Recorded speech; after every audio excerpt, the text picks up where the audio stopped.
Hello दोस्तों, कैसे हो आप लोग। स्वागत है आपका ग्लोमिंग्स में। अगर आप मेरे चैनल पर नए हो तो मेरे चैनल को सब्सक्राइब कर लीजिए और उसके पास के घंटी को दबा के नोटिफिकेशन ऑल पे सेट कर दीजिए, जिससे कि जो भी मैं वीडियो अपलोड करूँगा आप तक सबसे पहले पहुँचेगी। तो चलिए शुरू करते हैं आज की कहानी। आज की कहानी हमें मुदस्सिर भाई ने भेजी है, तो चलिए सुनते हैं कहानी उनके पॉइंट ऑफ व्यू से। हेलो दोस्तों, मेरा नाम मुदस्सिर है और मेरी उम्र 40 साल की है और मैं बिहार का रहने वाला हूँ। ये घटना मेरे साथ तकरीबन 3 साल पहले घटी थी। हुआ यूँ कि मुझे वेस्ट बंगाल माल पहुँचाना था, तो मैं बिहार से ही माल लोड करके वेस्ट बंगाल के लिए निकल पड़ा। मैं अकेला था, मेरे साथ कोई भी असिस्टेंट नहीं था। वो दिसंबर का महीना था, तो ठंडी भी बहुत थी। लगातार ट्रक चलाने के बाद मैं आखिरकार वेस्ट बंगाल पहुंच गया। मैं वेस्ट बंगाल सुबह के 10 बजे पहुंचा था और मुझे वहां से माल लेके बिहार भी आना था। तो मैंने सोचा कि माल मैं भर देता हूँ और कोई अच्छे से ढाबे पे जाके खाना खाऊंगा और फिर वहां आराम करके शाम को ही निकल जाऊंगा। तो फिर मैं वहां से माल लेके बिहार की ओर निकल पड़ा। तकरीबन 3 घंटे ड्राइव करने के बाद मुझे एक ढंग का ढाबा मिला। मैंने फिर वहाँ खाना खाया और तकरीबन 3-4 घंटे तक आराम किया। शाम हो चुकी थी। मैंने सोचा कि चलो ठीक है, अब घर के तरफ निकलते हैं। रात में हल्का सा नाश्ता करके मैं फिर वहाँ से निकल गया। वैसे मैं आपको एक बात बताना चाहता हूँ, हम ट्रक ड्राइवरों की ज़िंदगी बहुत ही मुश्किल होती है। मैं पिछले 10 साल से ट्रक चला रहा हूँ। मेरे इस 10 साल में मैंने बहुत सी ऐसी चीज़ें एक्सपीरियंस की है जिसके बारे में मैं आपको फिर कभी बताऊंगा और शायद आप ऐसी चीज़ों पे भरोसा भी ना कर सको।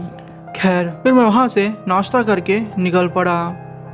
रास्ता ठीक ठाक था, ट्रैफिक भी पता नहीं उस दिन बहुत था। 5-6 घंटे हो चुके थे मेरे वहाँ से निकले हुए। ड्राइव करते करते मैं एक हाईवे पे पहुँचा। पता नहीं चक्कर क्या था, उस टाइम हाईवे एकदम खाली था। नाम की सिर्फ इक्का या दुक्का गाड़ियां दिख रही थी। सच बोलूं तो मुझे थोड़ा अजीब लग रहा था, पर मैंने इसे नज़रअंदाज कर दिया। सोचा कोई बात नहीं, वैसे भी अगर ट्रैफिक नहीं होगा तो मैं जल्दी अपने घर पहुंच जाऊंगा। फिर मैंने अपना ट्रक स्पीड से चलाना शुरू कर दिया। अब मैं तेज़ी से अपने घर की तरफ बढ़ रहा था। वैसे मुझे थोड़ी नींद भी आ रही थी। मैंने सोचा कि क्यों ना ट्रक कोई ढाबे पे रोक देते हैं और फिर 1-2 घंटे आराम करके वहाँ से निकल जाते हैं। तकरीबन रात के 2 बज चुके थे। एक ढाबा आ चुका था। फिर मैंने वहाँ ट्रक रोक दी और फिर आराम करने की कोशिश करने लगा, पर पता नहीं मुझे नींद नहीं आ रही थी। अब रात के तकरीबन 3 बज चुके थे। मैंने सोचा अब तो नींद आने से रही, इससे अच्छा मैं अपने ट्रक लेके घर के तरफ ही निकल जाता हूँ। मैं फिर अपने ट्रक लेके फिर से हाईवे पे चलने लगा। बात अजीब ये थी कि दूर दूर तक मुझे इक्का दुक्का गाड़ियाँ ही दिख रही थी। मुझे कुछ अजीब सा भी महसूस हो रहा था। ठंडी का मौसम था, तो ठंडी भी मुझे बहुत लग रही थी। मैं जल्दी जल्दी में गर्म कपड़े लाना भूल गया था। मेरे पास 2 कंबल ही थे। वैसे भी मेरा ट्रक एकदम अच्छा है, कोई भी हवा अंदर तक इतने जल्दी नहीं आती। मैंने सोचा चलो कोई बात नहीं, ये सारी चीज़ें साइड में रख के मैं अपने घर के तरफ निकलता हूँ। मैं फिर अपने घर की तरफ निकलने लगा।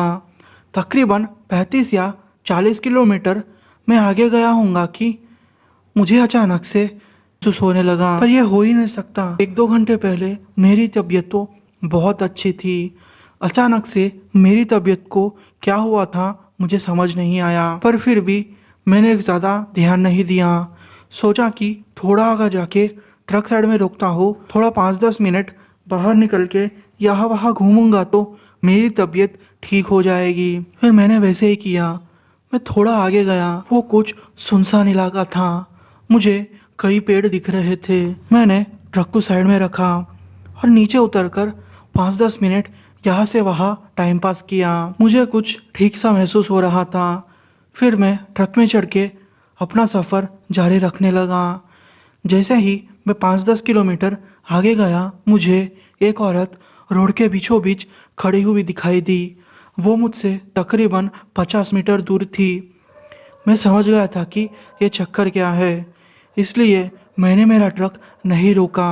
मैंने उस औरत के ऊपर से ट्रक चलाना ही ठीक समझा, क्योंकि मैं समझ चुका था ये कोई औरत नहीं है, ये पक्का चुड़ैल है। और हुआ भी ऐसा। जैसे ही मैं उसके पास से ट्रक लेने गुजरा, वो मेरे आर पार निकल गई। सच बोलूँ तो जैसे ही वो मेरे आर पार निकली, मेरे शरीर से सिरहन सी दौड़ गई। वो एक्सपीरियंस मैं आज तक नहीं भूला।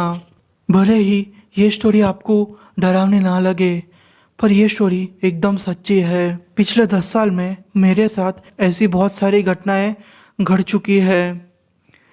एक बार तो मेरी जान जाते रह गई। फिर कभी इस अनुभव के बारे में आपसे शेयर करूंगा। दोस्तों, आपको ये कहानी कैसी लगी? अगर आपको ये कहानी पसंद आई हो तो मेरे वीडियो को लाइक कर दीजिए और मेरे चैनल को सब्सक्राइब कर लीजिए। अगर आपके साथ भी ऐसी कोई घटना घटी हो जो मुझे आप शेयर करना चाहते हो, तो मुझे इंस्टाग्राम से कांटेक्ट करके आप अपनी स्टोरी भेज सकते हो, जिससे कि मैं आपकी स्टोरी को सबके साथ शेयर करूँगा। थैंक यू दोस्तों।